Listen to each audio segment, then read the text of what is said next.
If you're a lineman in charge of keeping the lights on, Grainger understands that you go to great lengths, and sometimes heights, to ensure the power is always flowing. Which is why you can count on Grainger for professional-grade products and next-day delivery, so you have everything you need to get the job done. Call 1-800-GRAINGER, click Grainger.com, or just stop by. Grainger, for the ones who get it done.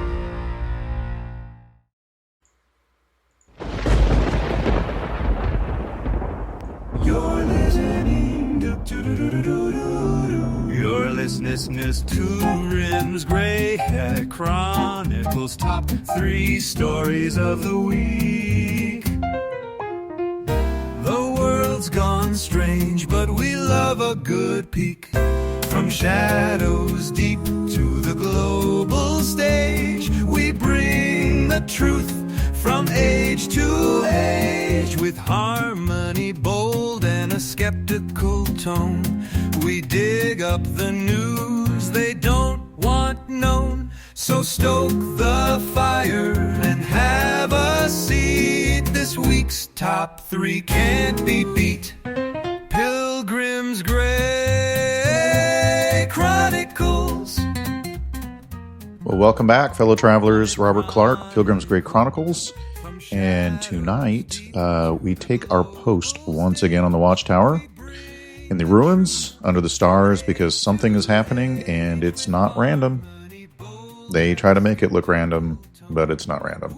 So while the world stares at headlines, riots in the streets, military parades in Washington, missile strikes in the Middle East, we see a different story unfolding behind the curtain. One with patterns, rituals, codes, celestial alignments, and deep spiritual currents designed to shape the future of humanity. And these are not isolated incidents. Everything I try to do on Friday nights connects in the Seed War. They're coordinated chapters in a much older conflict. A war that began long before nations and will only end when the true king returns. So in tonight's top 3 stories, we're going to show how chaos on June 14th, today, Saturday. Oh, and that reminds me, Friday night, I was so exhausted. I was sitting on the couch with my wife after eating dinner, and we were kind of watching what was happening in Israel, and I completely zonked out, so I apologize. It is now Saturday morning and storming and raining here in Tennessee. In fact, locally nearby, they've canceled Bonnaroo, which is so strange because I've lived in this area for 30 years, and I've seen many Bonnaroos come and go, and they're almost always at least one storm, if not multiple, and rain. And yet they canceled it Friday night and got everybody out of there like super quick. So it makes me wonder if something really big is happening today. I don't know. But I found it really, really odd that they would cancel it. I mean, in the past, people in Bonnaroo just wrestle around in the mud. They don't care about the rain. It's no big deal. You know, they've dealt with it before. So I didn't understand why they canceled it. But it was canceled, and they got everybody out Friday night for the most part. Like in a big rush. So I thought it was really weird. So, again, the parade, if you don't know, today's a big parade for Trump. We've had the protests going on, riots, and an organized possible rioting that will go on today, possibly. Who knows? They say peaceful protest, but we've seen people in the news, right? Mostly peaceful protest while the entire background is on fire. Vehicles are on fire. That does not reek of peaceful to me. And I don't know what sane, rational person it would. These people, like I've told you before, in the news are told what to say. They're not real journalists. They are placed there. And I swear some of them genuinely look like their hair is bulletproof. It's crazy. So, and then our second one, we're going to be talking about Israel and the strikes on Iran, Operation Rising Lion, if you're not familiar with it. And then our third story deals with AI and Palantir, and the mentioning by Trump repeatedly in the last few weeks of the number 88, whether it's 88 billion or 8.8 million or 88, these numbers get dropped all the time when they want to mislead, do psyops, and so on, like the number 17. I mean, I don't know how many times you hear the number 17, 33, 88, you name it. So, again, this is more than news. This is the unveiling of the system, right? That we're going to be going over in a multi-episode thing. But not, I'm going to be interrupting again this Monday because I feel it is even more important to go over the attack on the USS Liberty again. My primary motivation was simply for these guys because so many people don't know their story and what happened, and nobody's telling it for the most part. It's very hard for them to be heard, and I'm just one small, podcast, with my social media, but if I can just reach just a few more people so that their story is told, and it is especially now more significant that this attack is going on, Operation Rising Lion, because I suspect a much grander operation is going on with a similar background and story behind the USS Liberty and what they're trying to achieve. So stoke the fire, light the lantern, and let's walk through tonight's shadows together, shall we? Oh, and one more interesting thing. Got some Gregorian chanters in an email. Chanters, I mean singers, nothing occultic here. Who did I guess most people must realize that I love Middle Earth and Tolkien's writings and the story of all of that. And so they gave me an outro for the Friday night. In fact, they gave me two, but I liked this one the best. I'll play the other one next Friday. But this one is really cool. I really liked it. I thought they did a really good job. So I'll be playing it for the outro for you to listen to. It's really neat. It reminds me of the Over the Misty Mountains thing the dwarves sang to in Bilbo's house before they left for their big adventure. So, without further delay, on June 14th, two seemingly opposing events unfold across America. A massive military parade in Washington, D.C., celebrating the U.S. Army's 250th anniversary, and simultaneously, we have widespread protests branded as No King's Day in over 1,800 cities. There's literally a map where you can see the cities. And I was shocked to find that there are some very close by to where I live. So I have no plans to go anywhere today, just in case something freakish breaks out. So on the surface, it looks like democracy versus nationalism. But under the surface, it's something far more scripted. All of this stuff is scripted. They don't take chances. So let's break this down. The parade is not just patriotic celebration. It's happening on Flag Day, which also happens to be Trump's 79th birthday, a man increasingly cast by both sides as a symbolic king, or possibly a tyrant, or a messiah, depending on what lens you're viewing it all through, right? The event features roughly 7,000 troops, tanks, fighter jets, flyovers, a grand theatrical display of American strength centered around a man whose followers view him as chosen and who's, for our time, and whose enemies see him as a threat to democracy. It could be both. I mean, who knows? So, meanwhile, No King's Day isn't random. It's the stage antithesis to the parade.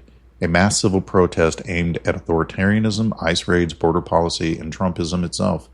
Protesters take to the streets while ICE agents conduct raids, federal forces are mobilized, and tensions are visibly rising.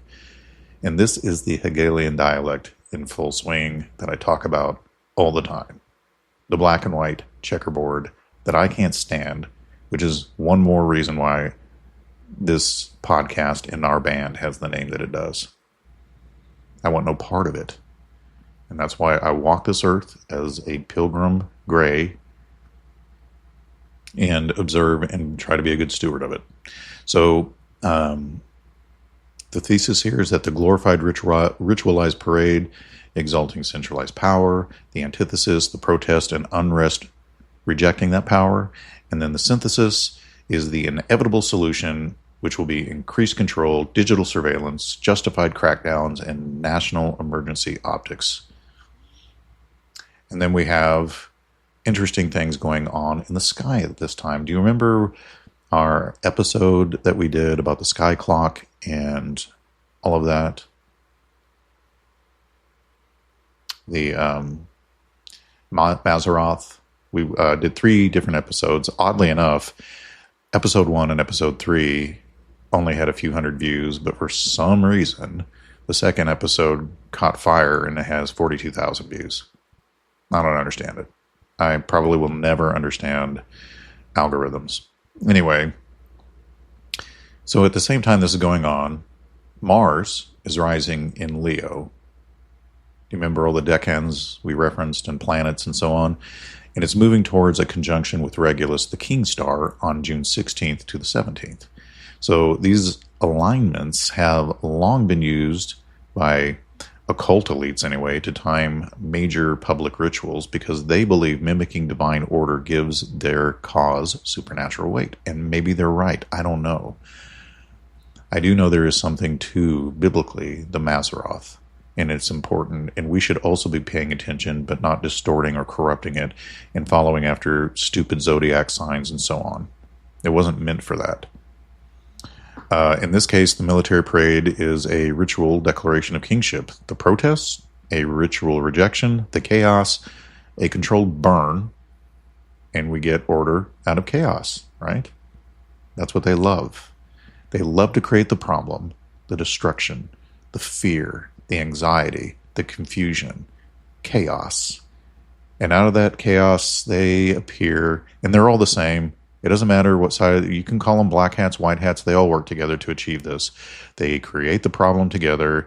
They have their fall guys, they have their saviors who are the white hats, and they come in and they build the order and trust and peace and safety that you all look for because they've created this chaos. You need to see through it. That's what I'm trying to help people to do, is to see through it, and we all walk as pilgrims gray on this long road until we're called home and get on the watchtower and warn others. So you add to that the recent spike in rhetoric around sleeper cells, border infiltration, and even Trump calling for mass deportations.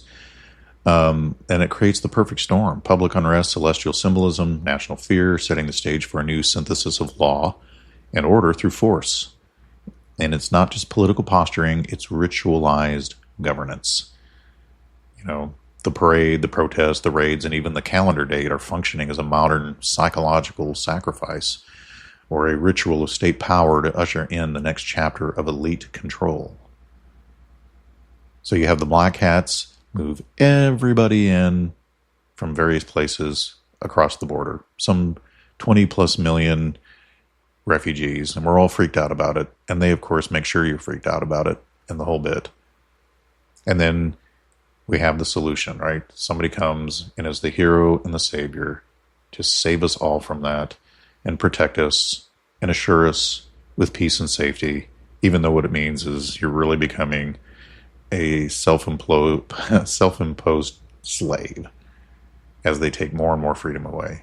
I mean, just remember the Patriot Act, right? And so I feel like the plan here, well, let me read story number 2, and then I'll further elaborate on what I think they're up to.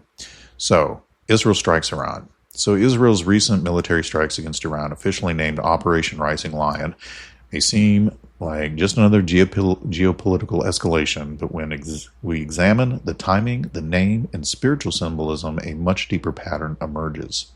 So, let's start with the name itself.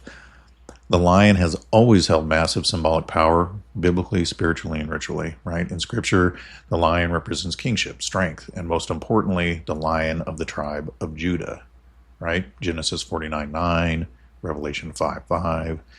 So in occult and esoteric traditions, Leo the lion, constellation, is associated with divine rulership, solar energy, and the heart of power.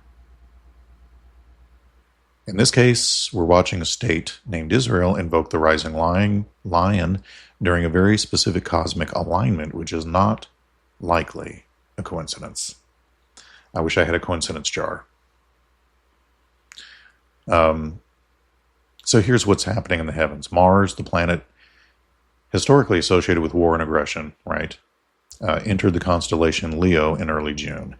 Between June 14th and the 17th, Mars aligns tightly with Regulus, the brightest star in Leo, often called the King Star, a star associated with authority, conquest, and dramatic shifts in power.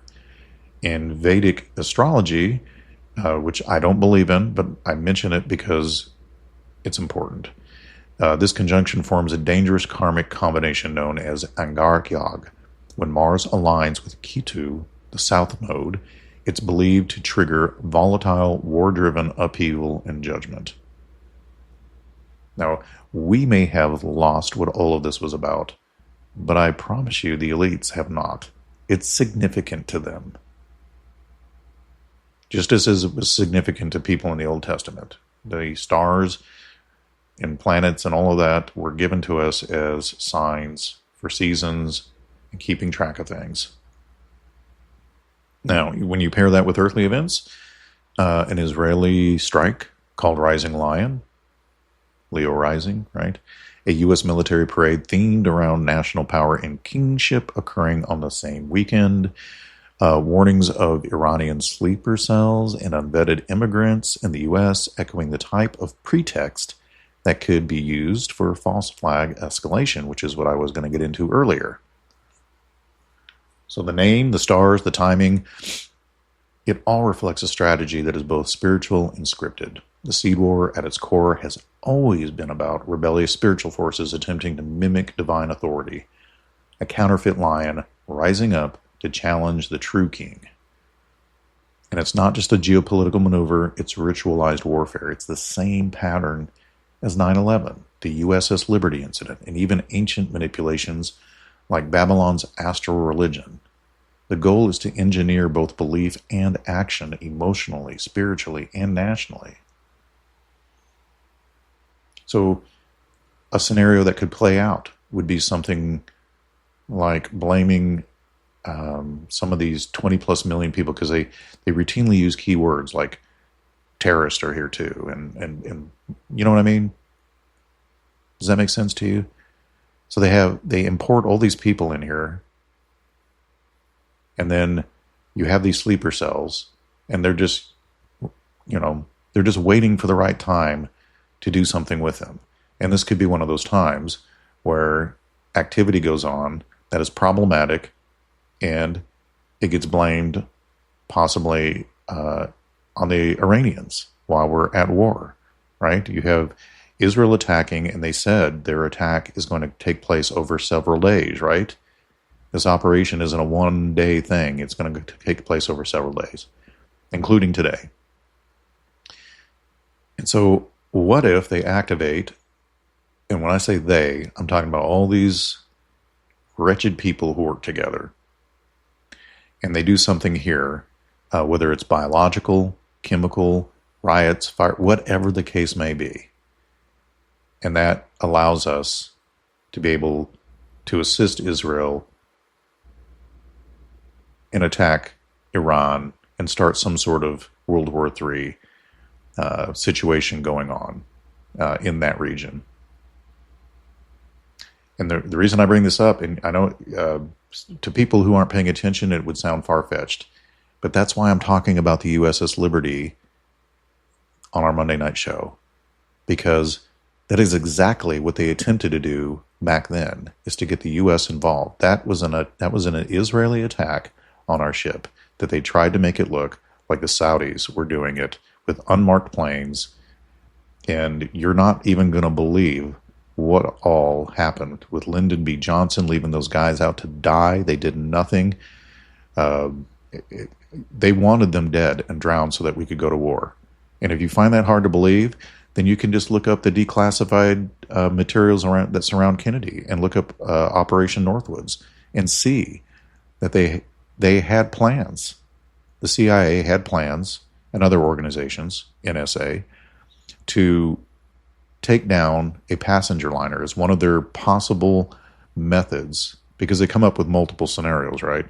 And one of their methods was to take out an American passenger aircraft and blame it on Cuba. And when we say false flags, there's real death involved with these things. People truly die, and they don't care. They just want to achieve their objective, and you just happen to be in the way for their greater good or whatever they're thinking. I would umbrella all of this under Project Thanos, right? Because all of these people have a God complex, like, well, we have a greater good that will result from all this. So some people have to be sacrificed for the greater good, but in the end, it'll all be much better. BS. Anyway, that is my second story rant, and it's possible something like that could play out today. Who knows? Maybe nothing will happen. We'll just have a beautiful parade, and everything will die down in the Middle East, and nothing will come of it. I just find it all very odd, and I'm always watching. So, in our final story, we have Trump, again, mentioning the number 88, right? We have a possible AI singularity coming up, and the rise of some sort of digital beast enslavement type system. So in recent weeks, we've had President Trump has repeatedly invoked the number 88, which is, and I don't follow this, I believe it's some sort of psyop, and I don't trust it, but a cryptic reference recognized by followers of Q as tied to Q drop 88, which foreshadows the beginning of some sort of 10 days of darkness. So for those unfamiliar, this phrase has come to represent a blackout period, whether digital, informational, or military, during which major upheaval or transformation is expected over a period of 10 days. At the same time, we have global narratives that are reaching a crescendo of chaos, right? ICE raids dominate headlines. Media pushes warnings about Iranian sleeper cells. We have riots shaking cities and whispers of another October 7th style attack on America soil. Maybe they'll knock out the power grids for 10 days, or who knows. But it will. The main thing I'm trying to get across to you is it's none of the people. It's them, they that I talk about. All of these other things they blame it on are just patsies and scripted, as far as I'm concerned. Maybe even MK Ultra mind controlled people that are just out there doing their thing because they've been triggered. They've no idea necessarily what they're doing. As we've explained before with DID people, they're exposed to extreme trauma, so they get their trigger, they do their thing, and they don't even remember. Oftentimes, they are also have a personality, which of course that is trained to off themselves when they're done. So, at any rate, I've even and I don't do this for fear, because we don't have a spirit of fear, right? You shouldn't have a spirit of fear. But we should also be aware of these things, right? You need to be wise. Wise as serpent, harmless as doves. We need to just be paying attention to these things and not let them scare us, but pray about it. If you're experiencing fear, then pray to the Lord, your God, the Lord of hosts, the Lord of spirits, who is in control, and cast your cares and worries upon him, so that you don't have to feel this anxiety, because he's going to take care of all this and watch over you, right? So, and even if for whatever reason you're taken out, you would be with him in heaven. So that's the worst thing that could happen to you. That doesn't sound too terrible, but my response to that would always be, I'm not afraid to die. It's just, the only thing that concerns me is the manner of my death. If I'm going to go, let it be quick, right? Anyway, that sounds morbid, but you get the point. And so into this storm, the solution is quietly unveiled, right? Not in a speech, but in code. Artificial intelligence is being offered as humanity's salvation, from deepfake detection to border security AI is being framed as our savior, right? Incorruptible, efficient, omnipresent. And it's not just a technological advancement. It's the rise of the counterfeit God, right? AI is being developed as a godlike intelligence. It sees everything. It knows your patterns. It never sleeps. And it offers you peace in exchange for your submission. So, then we enter Palantir Technologies, the CIA-backed tech giant that already runs predictive policing for cities, battle simulations for the Pentagon, COVID models for governments, and border surveillance for ICE.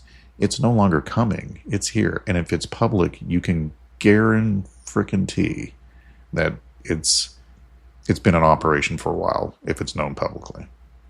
So Palantir's Gotham and Foundry platforms are sold to the public as tools for safety and efficiency, but underneath lies a massive hive mind-like system capable of predicting your behavior, flagging dissent, and assigning threat levels before you ever even do anything or act.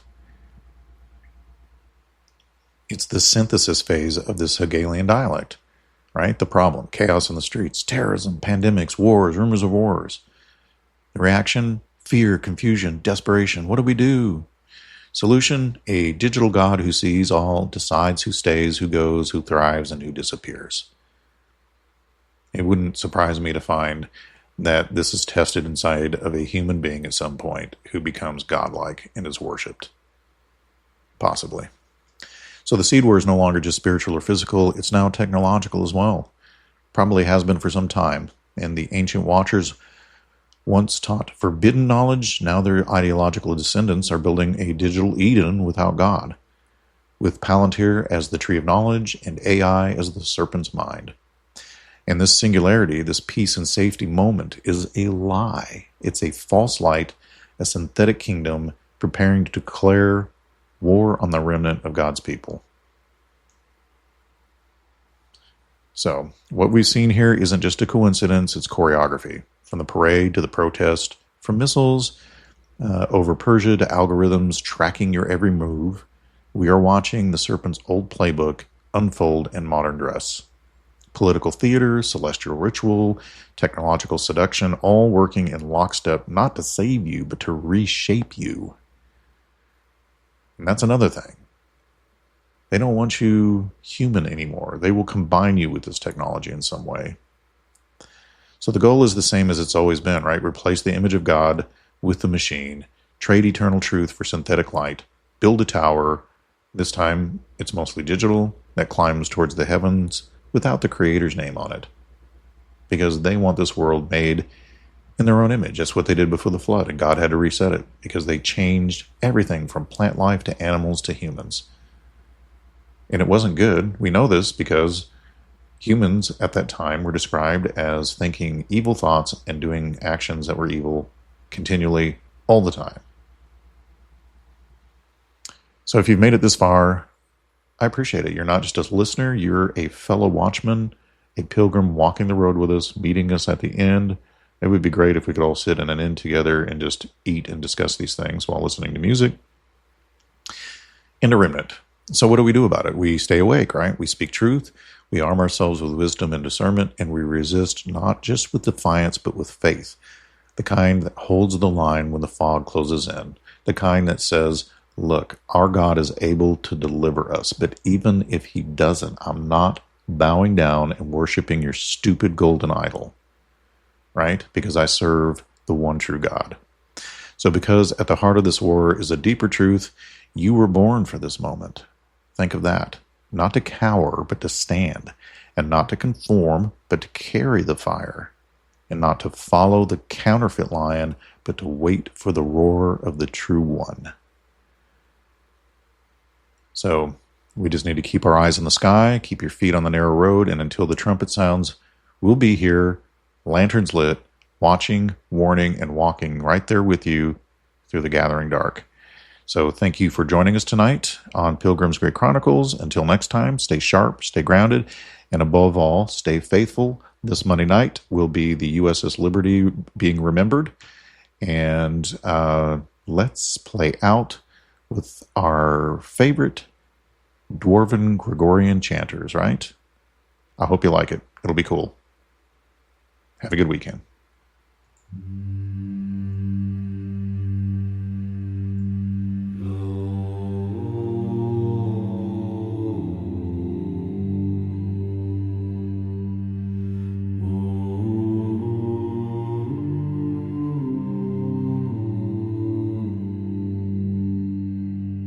The hour grows late, the fires burn low,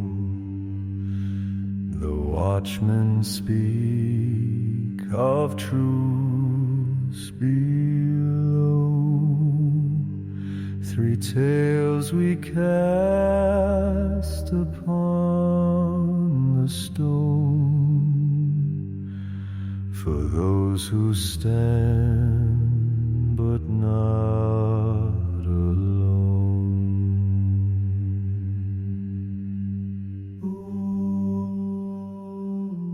The towers shake, the shadows crawl, the hidden hand still rules them all, but light endures where hearts remain, unmoved by gold, unmoved by fame. Oh, watchers gray with eyes like flame, we mark the path, we name the name. Let Friday fall, let silence keep. We guard the truth while others sleep.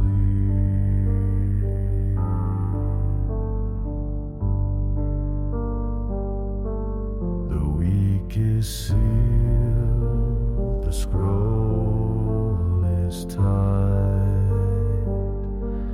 the tales of kings, of blood, of pride, yet still we know the tale's not done.